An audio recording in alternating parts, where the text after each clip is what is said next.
அருமை நண்பர் கோபாலசாமி அவர்களே, முன்னாள் மாவட்டத்தினுடைய தலைவர், மூத்த தலைவர் கிருஷ்ணன் அவர்களே,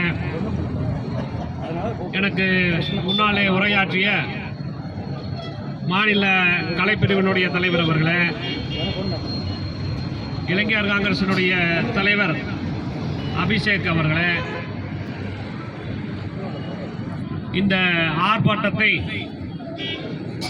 கோஷமிட்டு வலுச்சேர்த்திய நம்முடைய ஐஎன்டிசியினுடைய தொழிற்சங்கத்தினுடைய துணைத் தலைவர் அண்ணன் ஈஸ்வரன் அவர்களே, முன்னாள் மாவட்ட தலைவர் சுந்தர்ராஜ் அவர்களே, இங்கே வருகை தந்திருக்கின்ற அனைத்து பிரிவுகளை சார்ந்த நிர்வாகிகளே, தோழர்களே, உங்கள் அனைவருக்கும் என்னுடைய வணக்கத்தை சொல்லிக்கொண்டு அதிகமாக நேரம் எடுத்துக்கொள்ள விரும்பவில்லை. ஆனால்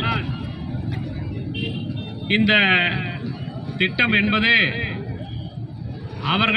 மோடி அவர்களே பாரதிய ஜனதா கட்சிக்கு தலையிலே கொல்லிக்கட்டை வைத்ததை போல இன்று நாடு முழுவதும் பற்றி எறிந்து கொண்டிருக்கிறது என்பதனை பாரதிய ஜனதா கட்சியும் மோடி அவர்களும் அமித்ஷா அவர்களும் புரிந்து கொள்ள வேண்டும்.